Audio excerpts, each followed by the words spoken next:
Hey guys, what is going on? Welcome back to another video here. Today we're going to be talking about the electronic speed control, the ESC. We're going to be diving into the software in which we can program certain parameters. We're going to understand exactly what we can actually program and what each field represents. We're going to do that using two examples for today. The first example comes from our commonly used in these videos 1/8 scale buggy. We're going to go from the previous setup into a 6-cell setup using a 2200 kV motor. And we're going to look at the settings of this electronic speed control. We're going to get that all set up right from default settings into what we want to have configured for this specific application. The second item that we're going to be looking at is this speed control that is going to be used for a radio-controlled airplane.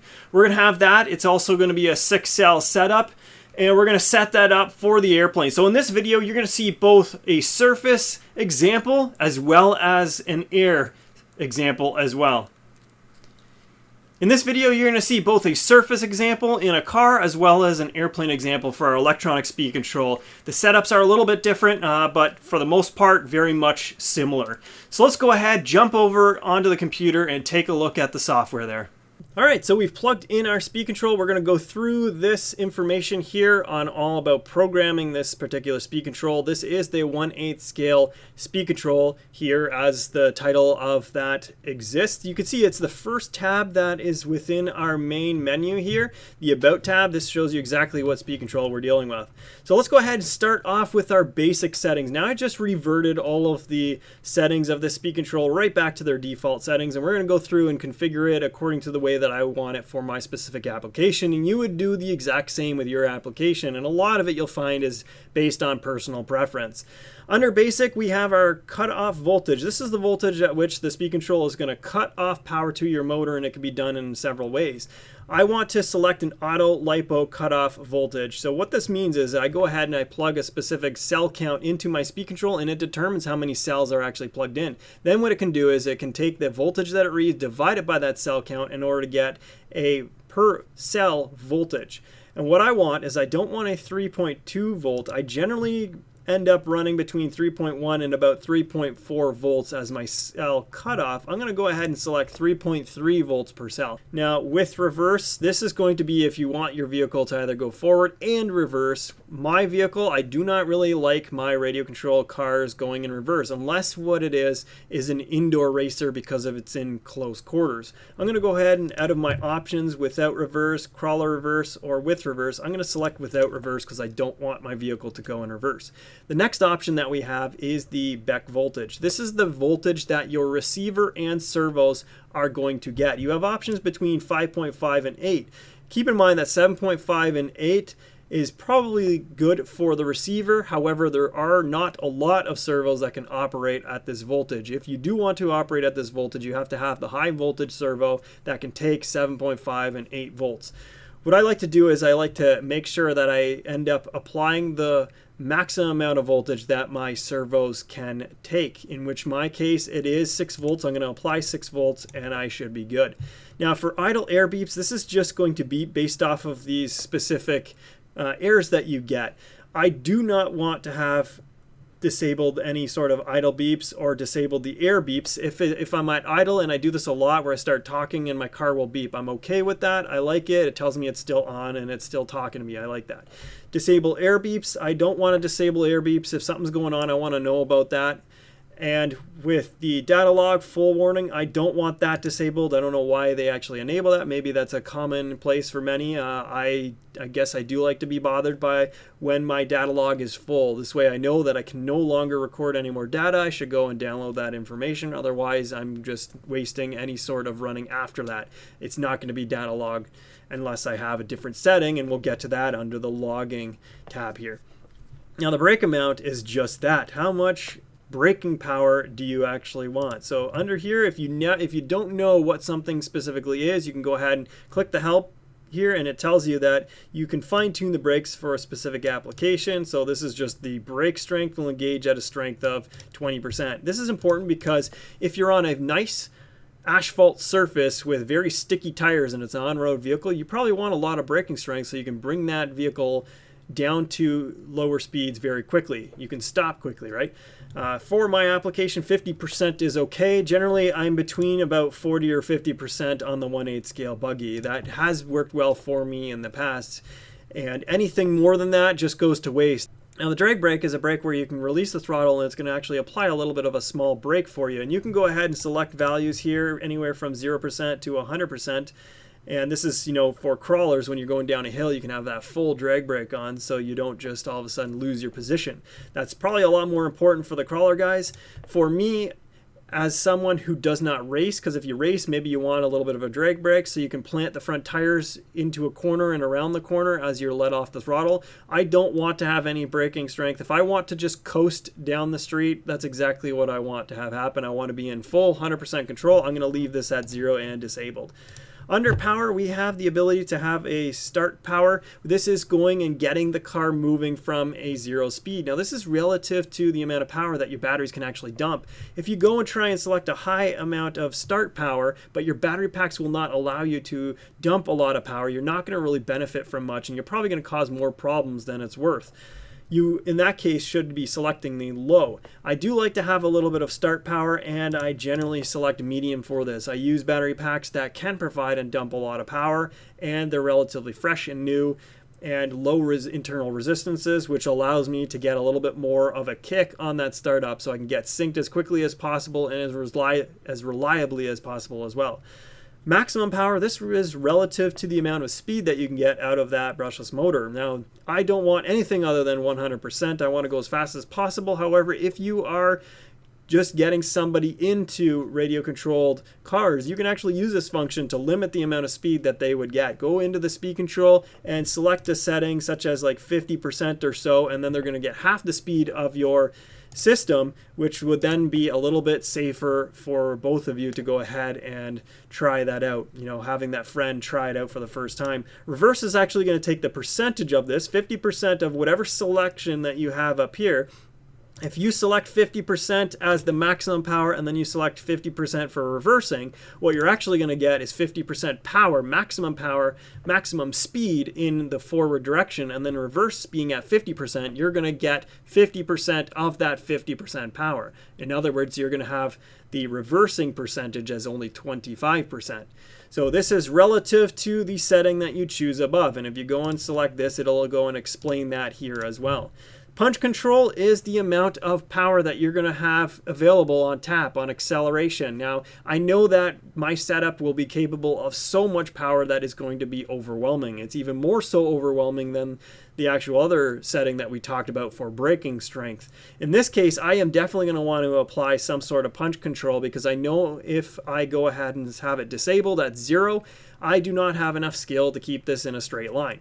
What I'm going to do is I'm going to select a punch control percentage of 40%. It's going to limit some of the power in order for me to have some sort of chance at being able to control my vehicle as I give it quite a bit of throttle on acceleration. Now, if you go ahead and you perform a motor test, you can then use this torque limit function as well. The motor test is going to be something that you select, and then you can go ahead, spin up the motor. Next time you plug everything in on your radio control vehicle, it's important that you don't have the gearing engaged. You want to take the pinion right off the motor, and then once you have that available, you can limit the torque. This is very specific as to the limitation that you can apply, directly relating to the amount of torque available on your specific setup. This is a great function, and you can use this if you will.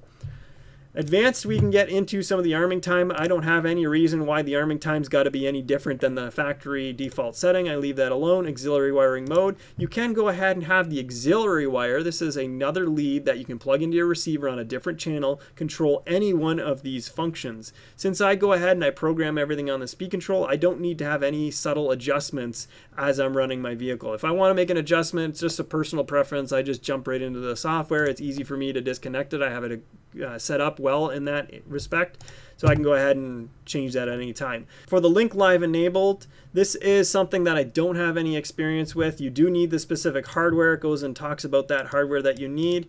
I don't have it. I can't really show that or even talk to what that does.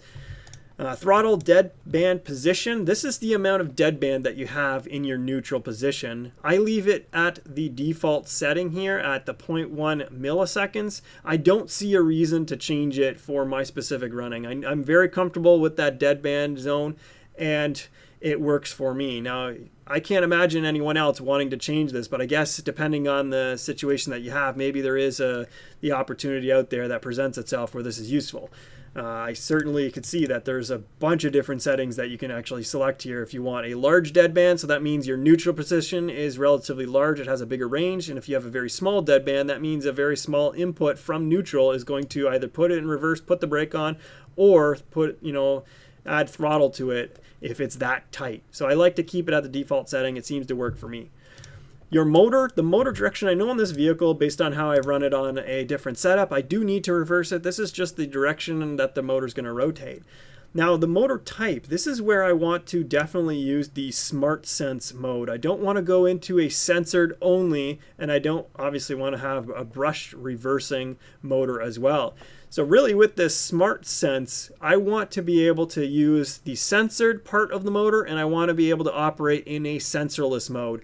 I want to use the sensor just to get the car rolling. Once the car is rolling and the motor and speed control is in sync, I want the Smart Sense technology to then change the timing based off of all the different factors that brushless motor is under. It could be under a specific load, at a specific RPM, with a specific throttle setting, and all these different factors are going to play into how it changes the timing. I don't want to go in and have complicated timing that I have to set, and it's not even going to be fully optimized based off of all the different loads, RPM, as well as the throttle input that you're providing it with. Now for the sensorless motor timing, you can go ahead and change it between 0 and 20, lowest being your 0 and highest amount of timing being the 20 mark. I just leave this, like I said, at the normal mark. You can also have a custom setting there as well where you can input the number that you specifically want. So you have to be careful with this as you go into more aggressive timing. You can see more heat building up within your system, specifically your brushless motor. So go ahead, if you want to fool around with that, make sure that you do start in a safe area and then move from there. Now the motor temperature cutoff, I'm actually surprised by this. The default setting for this application is disabled. I don't want to have this function disabled. What I'm actually going to do is I'm going to select more of like a cutoff of the 71 degrees Celsius. So this is for my brushless motor. It just told me that I have to have the sensor the sensor wire actually connected with my speed control and my motor in order to function. Well, yes, that's how it picks up the reading, and it is functioning right now, so I should be good. 71 degrees Celsius, this is going to be above and beyond where I should actually be operating. I do not expect to exceed 140 to 150 Fahrenheit, and if I do exceed that and jump up to 160, I'm okay if the motor is reduced in power output, or at least the speed control tells me that there's, an over temperature based off of this cutoff that I have selected. Under logging, this is where you get to select the battery or the parameters. Under logging, this is where you get to select the parameters of what you want to log. So I feel that the battery voltage is important. The battery ripple voltage is definitely important. Battery current is important. Controller temperature is important. I want to make sure I'm monitoring all of those. Controller input throttle, I don't necessarily need the controller input throttle. I don't necessarily need also the auxiliary wire mode. I do want to capture the motor RPM. I do want to capture the controller power output that is going to the motor. And I do not need the BEC voltage. I expect that's going to be held pretty well constant at 6.0 volts. I do not expect it to drop from there or go up from there, of course. I do not expect to drop under any sort of load. Servo that I'm using is nothing too fancy, so it should definitely be able to, the speed control will handle that amount of current draw and not get me into any receiver trouble there. Motor temperature, definitely want to be able to log that, and I will have that selected. So you can see now the estimated time at 5 Hertz. This is the rate at which I'm capturing data at. I'm going to go ahead and increase my sample rate so I get 10 bits of information for every second that passes. Now I do like to have a high rate, relatively speaking, because I accelerate, and during those accelerations there's not a lot of time that elapses over that quick amount of acceleration. So I want as much data as I can get out of that short period of time. Automatic data reset, I don't want it to go ahead and reset my data. Once I capture data, I want that to live within memory until I go and read it. Here's where you can read it. We have another video that goes over that, where you can go and download the information and then review the graph that you end up getting from that. You can watch that on the YouTube channel there, and you can see exactly what that logged data looks like. And the last function here is we can just, of course, clear the log data. Now the last two areas is the throttle curve. I definitely like to just keep this as a linear curve. I'm not sure why it says curve there. This is none. It's really just straight. It's a straight line, goes from 0 to 100% linearly. I don't really need on my brushless electric systems anything other than this. So the next one here is the brake curve. Same idea. I don't need to have anything other than a linear curve here. Now, if you do want to go ahead and change this, like I said, you can go ahead and change this in any which way you want. However, we're going to end up keeping it as just none. So I want a linear. I don't need to have any sort of curve other than the linear from 0 to 100%. Once you have done all of this, that is pretty much it. Software is just going through any updates. So once we're done, what we can do is we can just go ahead and click our update button. This is going to send all that information to the speed control. It's going to write that to the speed control. So now it's going to have everything that we have just selected. Let's go ahead and jump into our other speed control so we can go through the settings of that. All right, so we just reflashed this speed control as well. It's back to its default settings. Everything is back to default. We're going to go ahead and configure this for our new airplane. First tab that we have is the throttle tab. First area that we're able to select is the vehicle type. Here we're talking about airplanes, so we definitely want to choose an airplane. There's other options that we have here as well: helicopter, control line, multi-rotor, and external governor. Then you have the throttle type, which is going to allow you to calibrate the endpoints, and I want to choose AutoCalibrate. When I plug my speed controller in and it understands that the radio is connected and it sees my 0% throttle and it sees my maximum throttle, it then goes and calibrates based off of that endpoint. So there is the option to go ahead and have fixed endpoints as well. So the next area here that we have is the throttle response. Now I'm pretty happy with a throttle response of medium. It really depends on what you're trying to do here. If you want a better throttle response, you can go ahead and select a higher output. You also have the ability to do a custom value between the full range of what's available here. All the rest of these settings are more geared towards the other vehicle types. As you can see, talking about the governor gain. So that's really going to be about your helicopter. I'm not going to go through that in this video. In fact, I don't really know too much about the helicopter scene. So I'm going to stay far away from that for now. Under the brake function, we have the brake strength. Now this is an interesting function. If you have one of those radio control airplanes that can glide for just about ever, your best bet is to have a very high strength of braking so that you get that propeller to stop, and this way you can glide for an extended period of time. There's less drag on a stopped propeller than a windmilling propeller. However, since I don't really have a gliding type airplane right now, I do like to select the 0%. What happens is I go and let off the throttle right down to 0% and it does not stop. That propeller continues to windmill, but I'm usually back in power very shortly after that. And I want to make sure my motor is spinning so that I get in sync. The motor and the speed controller are in sync right away. If you have to start from stopped again, it takes a split second for it to get going until you can have that acceleration of the propeller and the motor together again. If you go ahead and select a brake strength, then you can select the delay in which that brake kicks in, as well as the brake ramp, how hard or aggressive it's going to ramp up to the setting that you have selected. So that's interesting for those of you who want to select some sort of brake strength. For our cutoffs, very similar to the car cutoff. I won't go over this in much detail. You can see everything that you have. I think the new settings that we have here, I'm going to go ahead and select what I prefer also for this. It's going to pull about the same current as our on-road, so I'm expecting 3.3 volts on the same packs as well, being okay. Voltage cutoff type, I want a soft cutoff. I don't want to have a hard cutoff. It's hard to get the airplane back over to where you need to land if you don't have motor power, unless you're flying something that has a light wing loading and glides very well. So this is really dependent on what you're comfortable with. You can see you can have a hard cutoff where it just completely takes all the power out from you. You can have a pulse cutoff where it starts pulsing, and then you can have an RPM reduction cutoff where you have the RPM reduced on you. So choose which cutoff you prefer. I like to have the soft cutoff, and if you want to learn more about them, again, that question mark allows you to go through in more detail as to which one of those settings means what. Current limiting, this one's interesting. You can actually limit the current from the speed control that's being sent to the motor. You have settings anywhere from 100 to 175 amps. Current limiting is also important if you're drawing a lot under heavy acceleration. I'm only planning to draw around 70 to 80 amps with this particular setup, giving me a good amount of headroom of at least a minimum of 20%, depending on what that value comes out as.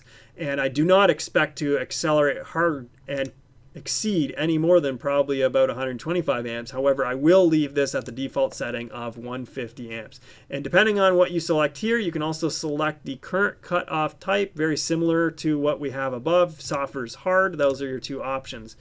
Now, under the motor tab, we have the motor start power. This is very similar to what we talked about before. You can have medium start power, very low start power, or powerful startup power. I'm going to go ahead and leave it at the default setting. I don't generally have the propeller stop in flight, so I'm not too worried about the startup power. It's going to be windmilling if it's at 0%.